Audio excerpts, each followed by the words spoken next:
we are here at the surgeon's office. The surgeon is really good. We're in Sugar Land, so we're in Texas, Sugar Land. I'm not going out of town this time. I'm actually not meeting the surgeon today because he's in surgery, and I think you only meet him, what you do, you only meet the surgeon at your consultation. So I already had my consultation, and you know, because of the COVID, we had to do all the pre-op instructions over the phone in the car, so I already did the pre-op instructions for the, like, preparing for the pre-surgery and then preparing for the post-surgery. So I basically, like, can't lay on my chest for like 2 months. I can't lift heavy for 2 weeks. So I can't, so that's different. So for the BBL, I actually couldn't lay on my butt. So this time I can't lay on my thing, and I can't work out for 2 months. So, but I'm excited, you guys. I'm actually a D cup, and I'm gonna be getting a C cup. But we're about to walk in here. It's time for my appointment. They said we could record. Okay, say that. Hi, good morning. Yes. Alright, I will have both of y'all sanitize your hands Okay. for me. I'm gonna have all of your stuff printed out. Okay. Thank you. Okay, so you want to go ahead and grab one of our pens. This will be all your consents. Go ahead and fill that out, and I'll come back up to grab you. Okay, sounds good. Perfect. I gotta fill out all this? Okay, so go ahead and have a seat in here. Okay. Are you wanting him to maybe examine you as well, really quick? We can do that too, because I know it was last year when I seen him. That was a year ago. So do you want me to get you a little pink garment, or do you want to just kind of pull it? It doesn't matter. Okay, I'll be right back. Okay. All right, you guys, we're in the office. So remember I told you guys I actually wasn't gonna meet with the surgeon because he's in surgery, but I guess he's gonna step out in surgery to see me, so that's good. Okay, so I will have you put on this pink garment for me with the Okay. opening to the front. And then me and Dr. Wynn will come in and we'll re-examine you. Okay. And talk about your surgery, okay? Okay, sounds good. I'm gonna leave this in here though so you can pull it out after. Okay. When you are ready, just flip off this switch for me and we'll come in. Okay. So I guess this is, oh, I ripped. Did I mean to do that? I gotta put this on, but you guys, so this is my boobs, okay? 3 kids later, and this is my boobs. So I believe I'm a 36D, so I have very large breasts. But actually before though, like before I had kids, my boobs were actually a normal size. I think I was like a B cup, honestly. Like I had really small boobs.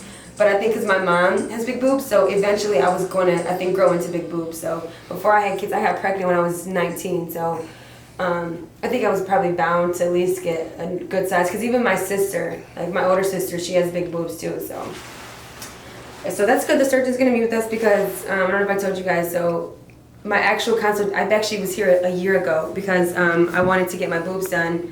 But I had already had my BBL scheduled, my second BBL, so I met with him a year ago and I ended up getting pregnant and then getting my BBL. So I did my consultation just over the phone. So I sent pictures in, like re-updated pictures of my boobs.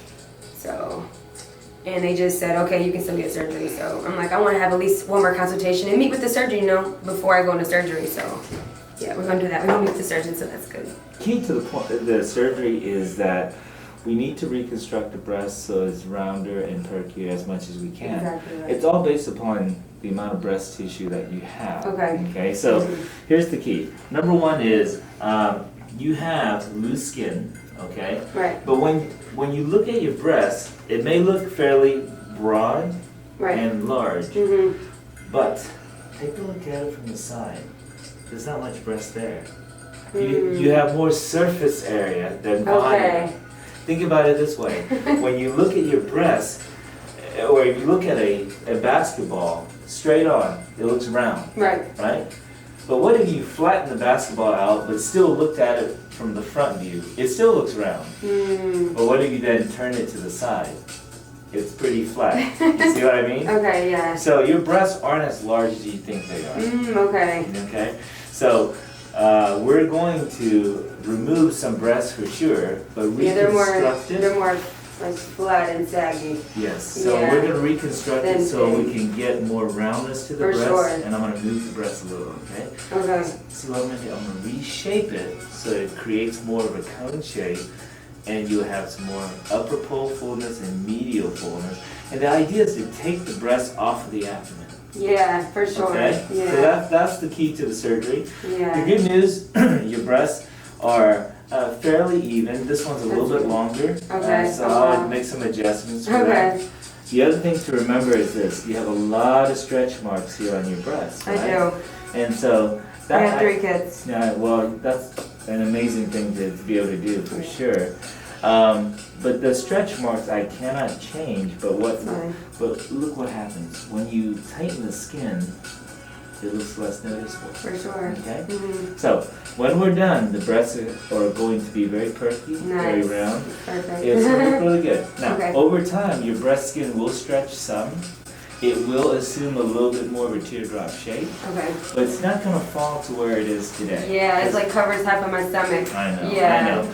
So this surgery will help reestablish that more youthful look to your breast. For sure. And because we're not using any implants, it's going to assume a very natural look as well. You'll love that. Okay. And the reason you come here also is because I perform what I call the better breast reduction or better breast lift is because I have a special technique that allows me to create more roundness using your own tissue. And Where it looks like an implant, but it's exactly. not. You watch me do this a million times. Yeah, so, people in the front said that. They said you do like a new procedure where you use your own fat tissue to make it look. It's a technique that I've altered over the course of many years to create that better shape to the breast. Now, having said all that, the breast does continue to change over time. Yeah. You're very young, and so you have a long ways to go, and so your breast will continue to age forward. Yeah. Because your breasts naturally get saggy too over time, even without kids? A little bit, yes. So, several things. Number one, we only age in one direction, forward. Yeah. Number two, right, and our skin does lose its elasticity over time. Okay. The good news is, having done this procedure, the breast will remain much higher. It'll have a much better shape than it ever would right now.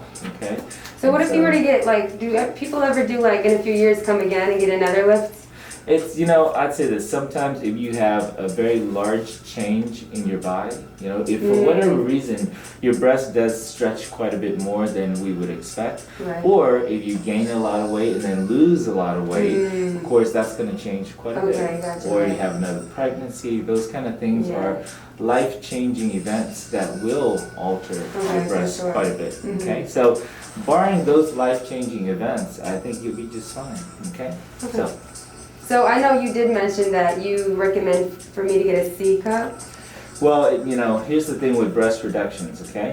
The size will be determined truly during the surgery, and here's why. Okay. The blood supply that goes to your nipple area starts at your chest and runs out, and then the veins carry the blood back. And so that distance, of travel sometimes really determines how thin or how thick I can make the pedicle. The pedicle is the amount of tissue that is saved to protect the blood flow to the nipple and areola. Okay? So I can't determine that until I do the surgery. And so what it is that if you have very dominant vessels that I can identify, then certainly I can thin out the But you won't know until the surgery. Yeah. Okay. Yeah. So that's because I definitely wanted to do except the smaller they might look, the smaller the perkier maybe. You think? Not necessarily. No? Okay. We're going to make your breasts smaller for sure. Okay, yeah. We're going to make them perkier and more youthful, and the dimensions will look better. Okay. We'll have to have some flexibility with the size. To do this surgery and. But I just want to let you know I did want to do them as small as you can. Sure, we can aim for as small as I possibly can. Okay, yeah. But I certainly can't guarantee an actual cup size because Gotcha. anyone that really does that is really only guessing, and I don't like to guess. Okay. I want to have the flexibility of doing the surgery the best way. Oh, I understand. Yeah, that's yeah. Thanks for being honest. Yeah, for sure, yeah. So you'll have 3 incisions, one around the areola. Okay. I'll make the areola smaller. Okay. You have one that goes under the breast, and then you have a short vertical scar that goes from top to bottom here. Okay. Okay. And once it heals, the inframemory incision is really hard to see. The areola incision is right on the edge of that areola, so it's really hard to see. The vertical incision is the one that you see a little bit more readily, but even then it's not that visible because it's short and it's on the bottom edge. Yeah, I heard the boob scars heal pretty good, right? They generally do, you know, but it really, healing is based upon your skin, Okay. your Oh, skin yeah, that makes itself, sense. right? Okay. The surgery's done Yeah, exactly because everyone heals the different. same. Yeah, that makes sense. Well, the surgery's done exactly the same the way it needs to be. Have your morning and evening formula in here. You'll start taking these 2 weeks before surgery, okay? I went ahead and wrote Okay. it February 10th, morning and evening formula for your vitamins. in So this I'm box. taking vitamins starting now. 2 weeks before, February 10th, Okay. okay? And what do these help with? These are your recovery support systems, so pre and post vitamins you need. So Oh, if you okay. take a multivitamin now, stop taking that because there are some like Gotcha. fish oils that you don't need before surgery. Okay. So this will have everything you need. Also your bromelain, which will be February 21st. That's 3 days before surgery. So I went ahead and listed the 2 that are in this box. Okay. That way you know exactly when to start taking just in this one box. I'm gonna get the hang of it. Yeah, and then like I said, if you ever forget, I mean it seems like a lot of information, but it's once you get in the groove of it, Yeah, I and it think comes, so. you know, natural. Just keep this in your purse with you or something so you can pop your morning, evening bromelain. Okay. This is all it's gonna be for pre-surgery. Because there's no blood. You don't lose a lot of blood during breast surgery, do you? No. Okay. Not at all. You don't use a lot of blood during any of our surgeries, to be honest. He Oh, okay. categorizes all of the arteries for active bleeding, so you'll be good. We have your Sickle-Bait cream, which is going to be that first cream you apply. All right. So this is how, when you get your boob surgery, this is what garment you're gonna wear for your boob surgery. So the crazy thing is, I'm actually familiar with this because this looks like the bra that goes with the faja. Like I'm very familiar with it. And there's different hugs. So they're letting me go home with this. It was included in the surgery, so I have to bring it on the day of my surgery. So I'm gonna be bringing this back on the day of the surgery. It's very tight because they said they wanted to keep your boobs lifted after surgery, kind of like a faja. When you want to keep everything lifted because your surgery, you're getting your boobs lifted. So it's very tight. But that's everything out of here. Pre-appointment is done. She's about to go show us where the surgery is. So she's like, yeah, your boobs are hanging out, but they won't be for long. So this is how it looks, boobs hanging out. And then when I get out of surgery, I'm not gonna have none of this, okay? Boobs are gonna be little and I'm excited. The surgeon said he's gonna try to make them as little as possible. I know you guys probably seen that. He said you can't really say, but like, you can't really like say kind of what cup size. I guess it goes on like your blood flow and stuff. I guess there's more stuff to it. So he did say he's gonna make them as small as possible. He came for me, so I'm excited, yeah.